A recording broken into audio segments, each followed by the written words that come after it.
Alamak. Tu rumah orang ke? Datang nak buat kerja kena marah parking. Oh, kucing dia? Oh, kucing dia tak apa pula parking rumah orang.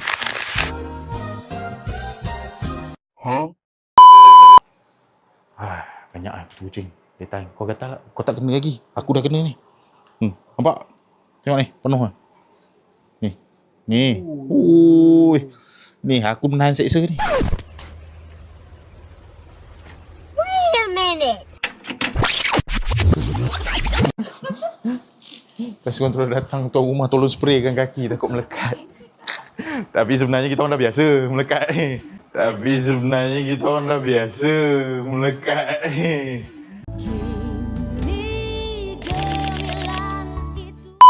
So hari ni kita ada satu kes kutu kucing dekat rumah ni. Dia basically rumah ni tengah buat renovation. Jadi banyak kerja-kerja dalaman tu kat dalam rumah tu tak sempat handle. Tapi last sekali kucing dia balik rumah dah ada bawa balik kutu sekali. So kutu pun dah mula merebak dalam rumah. Jadi jom kita tengok macam mana proses kita buat kerja kutu kucing. Pest control datang tuan rumah tolong spraykan kaki takut melekat. Tapi sebenarnya kita orang dah biasa melekat ni. Jangan bawa balik rumah lah. Ini tak payah, ini kutu dah tinggal ni. Kita datang ni nak buat selfie kutu kucing. Jadi kat sinilah bilik yang ada masalah kutu. Nampak ni ha. Tuan rumah dia dah siap letak dah. Dah siap letak pinggan dengan air. Ni kutu-kutu tu. Ya Allah, banyak ah. Tak semua kucing kalau kita bela dia boleh ada masalah kutu. Tapi ada setengah tu dia ada masalah kutu sebab kadang-kadang dia main dekat kawasan persekitaran lah. Main dekat luar ke. Kutu kucing ni kalau kena gigit memang sakit, memang gatal. Dia bukan gatal biasa. Kalau macam contoh kau boleh kena jadi macam dia jadi macam berkudis tau. Setengah orang. Orang yang pernah ada masalah kutu kucing dia tahulah macam mana seksa dia. Lepas tu dia bukan jenis sikit-sikit, dia jadi banyak macam ni. Ni, nampak ni penuh ni. Kalau macam dekat rumah kita tu dia melekat-lekat dekat fabric, dekat apa sofa apa semua. Kita tunjuk macam mana kita punya cara kerja dia. So, untuk masalah macam ni biasanya kita kena buat apa tau? Kita kena buat ULV misting. Kita kena sembur ni semua. Semburan kita ni supaya dia ada residu. Kutu kucing ni dia bila dia kena dekat kita punya kesan racun semburan tu, dia akan matilah. Dia mati. Dan cycle dia mesti kena buat 2 kali. Sebab yang pertama tu kita bunuh kutu dewasa ni. Yang kedua tu untuk telur dia. Telur-telur dia bila dia menetas, dia boleh hidup juga. Contoh macam ni tilam-tilam kan. Dia boleh melekat-lekat kat tilam ni. Banyak kat bantal. Itulah dia. Nampak tak? Kutu kucing ni kalau dekat badan kucing dia punya tempoh pembiakan tu tak cepat sangat. Tapi kalau dia tak ada dekat badan kucing, bila dia dah merebak dekat fabrik apa semua ni, dia membiak cepat. Dia bertelur dekat mana? Dekat fabrik, dekat lantai-lantai ni, kat celah ni memang dia cepat sikit dia membiak. Kena pakai mask lah sikit. Videographer ambil mask. Dia kena pakai lah, sebab ni kejap lagi ni halus. Tengok kita punya technician nak buat kerja ni. Orang. Ini kesan kena gigit dengan kutu kucing tau. Ni bukan kucing yang gigit ni. Ni kutu kucing gigit ni. Dia tips untuk orang nak kurangkan infestation kan. Sebab apa dia letak macam dulang ataupun dulang ada air tu dekat atas lantai. Sebab kutu kucing ni dia melompat. So bila dia melompat tu dia akan masuk dalam air.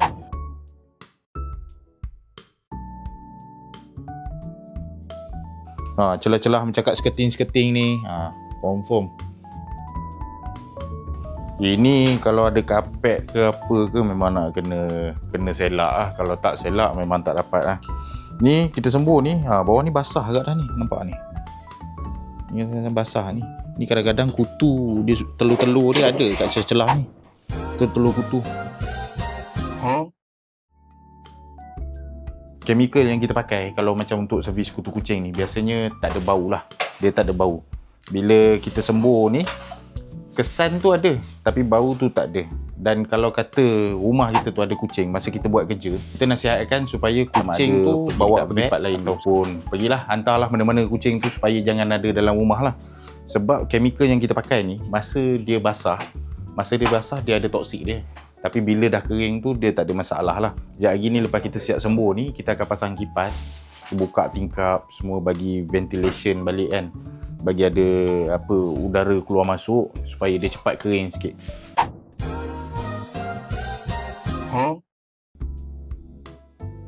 Dia sebenarnya kalau nak kontrol masalah ni macam dah membiak ni memang tak boleh nak buat apa lah pasal dia dah melekat dekat semua barang-barang. Kalau ada barang-barang tak guna dalam rumah, jangan simpan. Buang je. Macam kotak-kotak ke, mainan lama-lama ke, baju ke, pakaian ke, buang je. Kalau dia tak jadi masalah kutu, dia akan jadi masalah lain. Masalah pepijat, masalah semut kurang lah, lipas, tikus, semua boleh ada. Jadi kita nasihat, amalkanlah gaya hidup minimalis. Tak perlulah nak banyak-banyak barang sangat, kan? Kau nak simpan apa sangat banyak-banyak dalam bilik? Bilik bukannya besar, kan? Simpan sikit-sikit je barang. Setengah orang macam kita ni sayang dengan benda. Semua benda ada nilai sentimental, kan? Macam contoh kita beli kasut. Kita pakai kasut, kita tahu dah kotak tu kita tak pakai. Tapi konon-kononnya akan datang nak pakai. Lepas tu kita simpan juga kotak tu. Lepas tu kotak tu pun menimbun lah kat rumah kita. Tak kisahlah kotak kasut ke, kotak handphone ke. Kotak handphone mungkin berguna lah sebab nak jual ada harga sekali dengan kotak, kan. Tapi kalau setakat kau pakai Android, kau buang je lah. Tak payahlah kau pakai macam iPhone ke yang mahal. Ini Android pakai Oppo. Lepas tu simpan kotak macam tak ada function. Handphone jual sekali dengan kotak. Jual handphone saja 200.5. Campur dengan kotak ada jadi 280, kotak RM30. Aku bukannya marah. Nasihat. Tapi rasa pernah gigit-gigit ni. Kau bayang kan, kita orang ni macam mana? Orang pest control. Hari-hari kaki aku ni aku suluh sikit. Kau nampak tu? 1, 2, 3. Ni melekat dah ni . Tapi sebenarnya kita orang dah biasa melekat ni. Biasanya kita orang lepas buat kerja macam ni, memang kita orang akan berhenti mana-mana R&R, sesi minyak ke apa, kita orang mandi wajib. Dia kalau tak mandi wajib, ini semua binatang kita orang. Kau videographer boleh tahan juga aku buat lawak kau gelak kat situ. Nak tunjuk ni lah. Makcik ni tunjuk ajar kunci tadi. Mana tadi makcik kunci? Ni. Kau tengok. Ikut bentuk dia. Kunci ni daripada zaman Jepun makcik ni simpan. Yang ni pakaian yang makcik ni baru lepas jemur. Biasa baru lepas jemur dia tak ada invest lagi lah dengan kutu. Kalau pakaian yang sedia ada mungkin dah ada masalah kutu. Baru jemur. Jadi kita kena tutup sikit lah. Actually sebenarnya tak ada masalah pun kalau kita nak sembuh sekaligus. Tapi kalau basah nanti kan penat pula makcik. Nak kena basuh balik sebulan lah. Beli rumah baru makcik. Saya kalau rumah saya masalah kutu kucing, saya loan rumah baru. Tadi kita proses ni, tadi kita start dekat atas. Sebab bilik yang betul-betul ada masalah tu dekat atas. Ni sekarang ni kita nak turun ke bawah pula lah. Sebab kutu kucing tu daripada atas, dia dah turun ikut tangga ni, dah merebak juga dekat bawah. Macam makcik ni cerita, kadang-kadang duduk depan ni saja pun dah boleh. Servis kita ni, yang kita bagi ni, memang kita cover untuk satu rumah. Kita tak buat certain spot je, kita buat satu rumah. Mana kalau rumah ni 2 tingkat, atas bawah kita buat. Baru boleh kita bagi warranty. Kalau kita buat certain spot saja, kita takut nanti akan datang tu masalah tu dia tak selesai. Tak selesai bukan sebab apa? Sebab yelah, mungkin kutu tu dah membiarkan tempat lain. Kita dah buat servis dekat atas, dekat bawah tak buat. Nanti yang kutu daripada bawah dia naik pula dekat atas.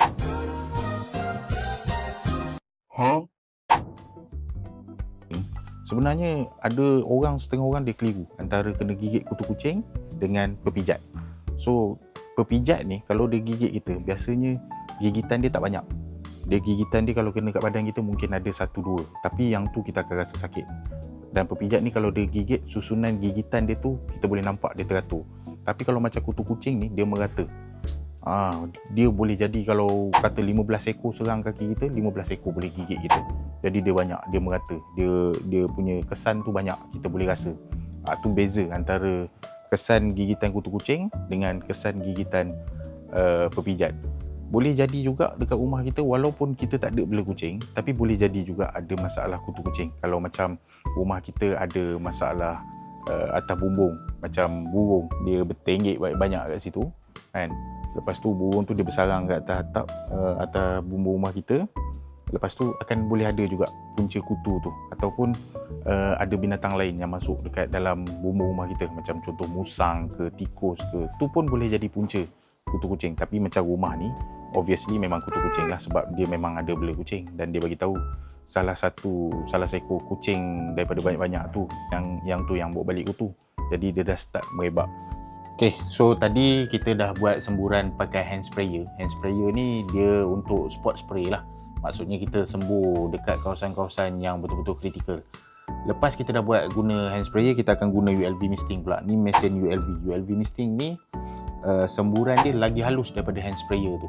Semburan dia yang ni dia bawah 10 mikron. Jadi kalau kata kawasan celah-celah yang kita tak dapat sembuh dengan hand sprayer tadi, kita kena guna yang ni. Yang ni kalau kita sembuh memang agak basah sikit lah dalam rumah.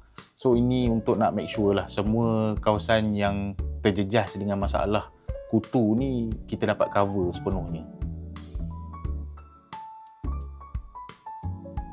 Jadi masa kita buat proses semburan macam ni, biasanya customer takkan ada dalam rumah lah. Biasa kita suruh keluar dulu. So macam tadi makcik ni tadi dengan anak dia, dia keluar dulu. Kita suruh dia keluar dulu. Lepas 2-3 jam baru dia balik semula ke rumah lah. Sebab apa? Sebab yang ni semburan ni dia agak menyeluruh. Jadi kalau tengok chemical ni dia airborne, kita takut orang dalam rumah ada alergik ke apa ke, jadi tak selesa. Chemical yang kita guna ni memang tak ada bau. Tapi macam kita bagi tahu tadi lah, kalau time dia basah tu, dia ada risiko dia. Dia bahaya sikit, dia toxic. So kalau macam dah kering tak ada masalah. Boleh masuk rumah, boleh. Kalau macam contoh yang ni semua terkena-kena semburan ni kan. Macam kain-kain ni apa semua, yang ni boleh basuh macam biasa je. Basuh dengan mesin basuh biasa je. Tak perlu nak dengan air panas ke, tak perlu. Tapi mana kawasan-kawasan yang touching area, yang kawasan bersentuhan, macam contoh rail ni ke apa ke, kalau dah kering sentuh tak ada masalah. Tengok kawan kita berpeluh-peluh kerja. Syah, ni Syah. Tengok ni lah, kita punya technician. Ingat kerja buat servis kutu kucing ni senang-senang. Aku tengok. Mandi babe, kau mandi chemical ke peluh ni? Dia mandi peluh. Peluh chemical pun ada. Dia jangan sampai basah mandi chemical. Okay, so basically ni, kau nampak ni, ni sangkar kucing. Jadi sangkar kucing ni nanti kita nak kena sembuh juga sebab kita takut kadang-kadang kutu tu ada melekat dekat sangkar-sangkar ni. Jadi nanti kita sembuh supaya lepas ni kalau dah masuk kucing tu semula kat sini, tak adalah dia kena balik, infest balik dengan kutu tu. Selalunya kita interview tuan rumah, tapi sebab akan masa kita buat, tuan rumah dia tinggal kunci rumah kat kita. Tuan rumah dia pergi mall, dia pergi jalan, dia kata bang settle, bagi tahu je lah. Tu tahap orang percaya dekat pakar PES tu kan. So lalas tak ada apa nak interview customer, tak ada, kita interview dia lah. Apa nasihat engkau kepada orang kat luar sana kalau rumah ada masalah PES? Kalau rumah ada masalah PES ni, tak payah susah, tak payah pening, call lah pakar PES. Tak payah susah, tak payah pening, call lah pakar PES. Senang. Okay. So setakat tu je lah. So job kita hari ni dah settle. Kita dah selesaikan masalah kutu kucing. Dan rumah ni kita akan datang untuk second service lepas 1 minggu. Lepas minggu kita akan datang untuk buat second service. Lepas tu, lepas servis yang kedua tu, customer akan dapat warranty 1 minggu. So dalam tempoh 1 minggu, kalau kata ada masalah PES, dia akan contact balik kita lah. Dan Syariza, dia akan datang balik. Pasal rumah ni dia yang buat. Jadi kalau kata servis tu tak berkesan, dia yang bertanggungjawab. So setakat ni tak ada masalah. Alhamdulillah tak ada. Setakat ni sekali buat settle. So setakat ni sekali buat settle. Okay.